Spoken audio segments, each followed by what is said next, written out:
xëy na yenn actes yi nga xam te ne def nañ ko te mu war ko leeral noo mën a jàppee xëy na ñi nga xam te ne ñu ngi taxawaayu contre cette proposition de loi là.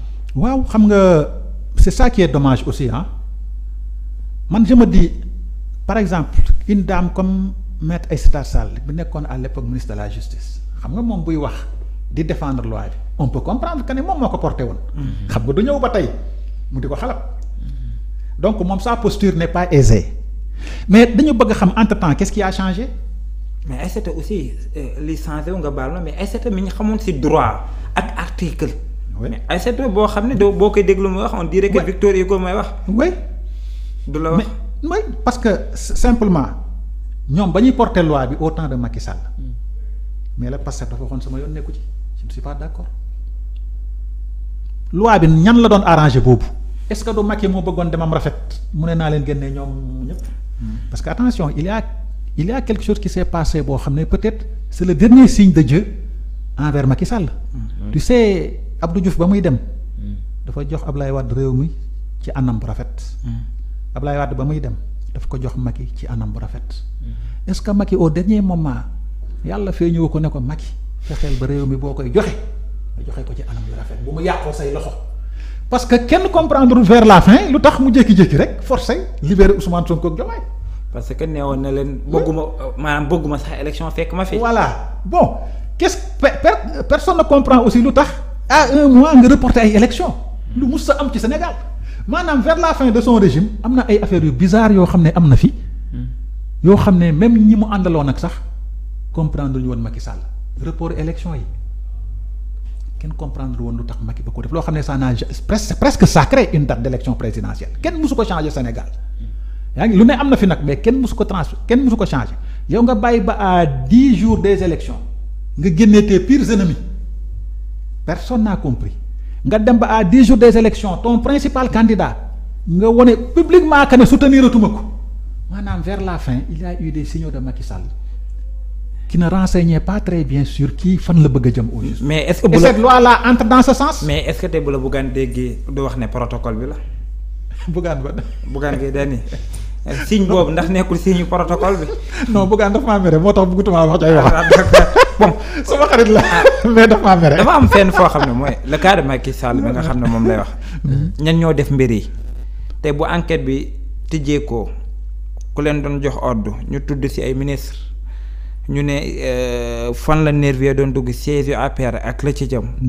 est-ce que dans l'avenir mën nañ xaar comme yenn député yi diñ ko waxee ne mooy Macky Sall encore une fois moom mooy la responsable.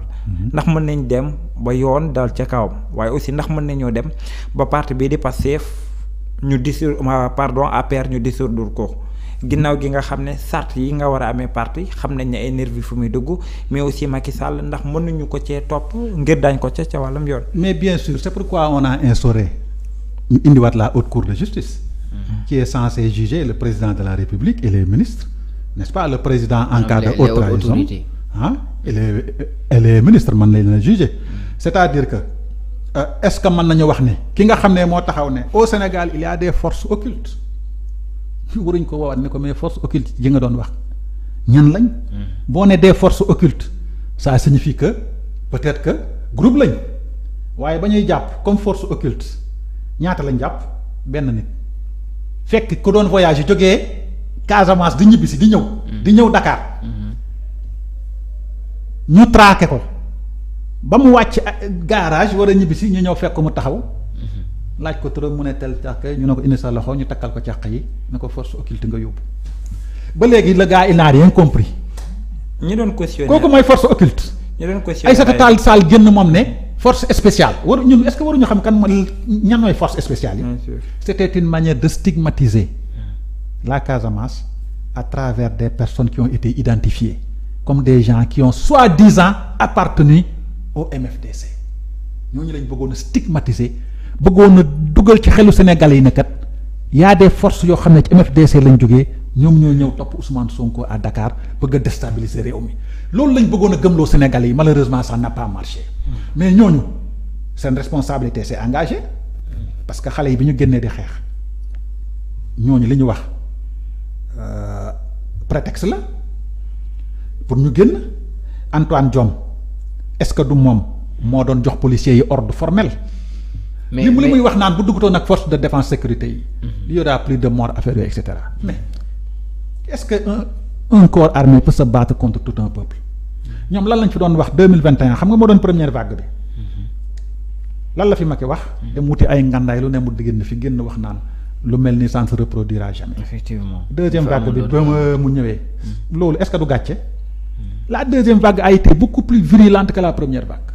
d'ailleurs ci la moor yi yëpp amee. est-ce que ça c'est le rôle d'un président yor doole ji di xeex ak sa askan ay xale yoo xam ne ils n'ont que leur pierre et leur idéologie en main. je rappelle que ñi doon xeex. pour Pastef 2021 2023 c'est comme une guerre entre la Palestine et Israël ñee ay ngànnaay lañ yor ñii ay xeer lañ yor. c'est aussi simple que ça.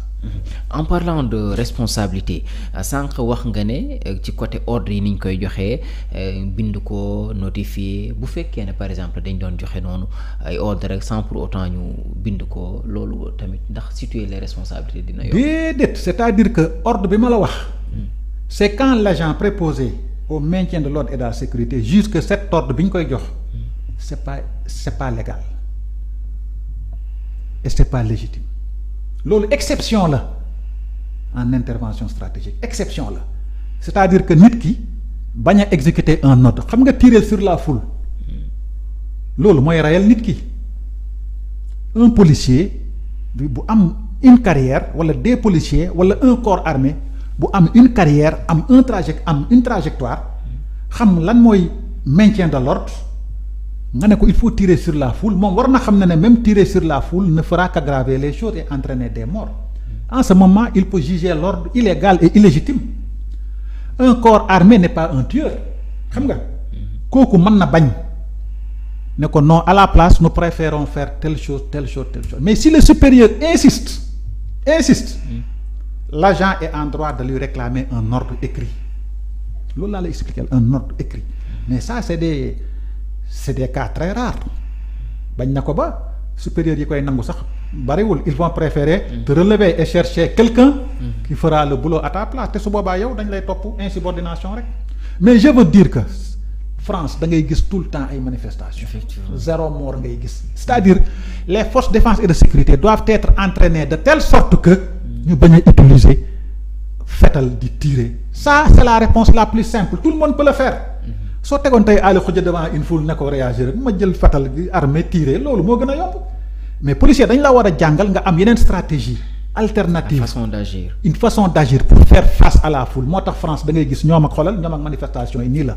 par choc contre par choc mais surtout fii gis nañ fi yoo xam ne takk der bi nekkul si maanaam légitime défense mais aussi nekkuloon en danger oui da ngay gis si ku toll fii nit ki toll fii nga viser ko tirer ko exactement te y avait aucun danger. oui xam nga kooku donc c'est un cas manifeste de koo xam ne soit il est dans l'excès de zèle soit c'est un policier déguisé en nervi ou soit c'est un policier qui émerge dans les budgets de l'APR et cetera yooyu yëpp am na fi alors c'est pour éclaircir tout ça que ñu ne nañ enquête ñëpp gis nga premier ministre Ousmane Sonko dafa dem assemblée ne nañ abroger loi bi ñun ñëpp ñu dem wuy ji les gens ont dit ok ñun ñëpp ñu dem wuy ji d'accord mais après bi ñu demee ci la ñu xam ne ñoom loolu.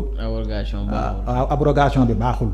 parce que boo ko abrogé tu seras obligé waaw du am rétroactivité bon ñu ne nañ délimiter le champ de la loi. nañ interpréter ñun nañu gisee loi bi sans pour autant vexer personne sans pour autant protéger personne. te ça c'était la forme la plus logique et la plus simple.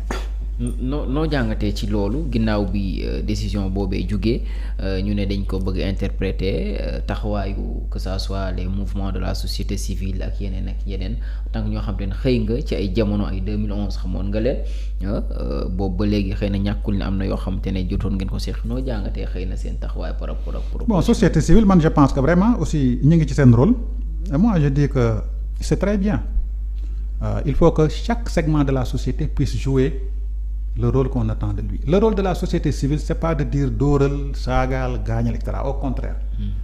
C'est des structures de médiation. Et c'est des structures homologuées et habilitées. C'est-à-dire qu'ils ont une expertise dans le domaine de la médiation sociale, dans le domaine des négociations, etc. Donc on attend d'eux vraiment une posture d'apaisement. mais xam nga aussi y a des choses yoo xam ne aussi en tant que société civile munoo taxaw rek ne man sama voix fait autorité. boo nee loi bi nañ ko abrogé wala loi bi nañ ko def nii alors au détriment d'une ou d'autres parties. loolu aussi ça veut dire que am na beneen segment boo xam ne du la déglu. te bu ñu fàtte dara aussi un aspect très important de cette dimension là. c'est l'aspect politique. suñu réew yi aussi quoi qu'on en dise. nous avons des États extrêmement politisés. loolu aussi dans nos choix dans nos décisions dans les décisions de l'État dans les choix de l'État dans les choix des partis politiques au pouvoir comme dans l'opposition la dimension politique est toujours présente. Donc et assemblée moom c'est le temple de la politique. lépp luy politique assemblée lañ ko war a defee. Donc moo tax nous ne sommes pas surpris que chaque segment de la société en particulier la société civile puisse donner son avis mais li ëppoon importance pour le peuple de Pastef et le peuple du Sénégal ñi nga xam ne peut-être ils ont vécu les événements dans leur chair ku ci amul mbokk am nga ci rakk ku ci amul rakk am nga ci mag ku ci amul mag am nga ci xarit boo xam wala et cetera et cetera. wala jegenaay. mooy que justice soit faite sans exception. c'est tout ce qu'on recherche du leneen. ci justice boobu gis nañu démb ay député yu bëri daal di indigné wu devant le ministre bi nga xamante ne moom moo jiite département boobu jàpp ne xëy na def am ay lenteur ndax yow da ngay partager ak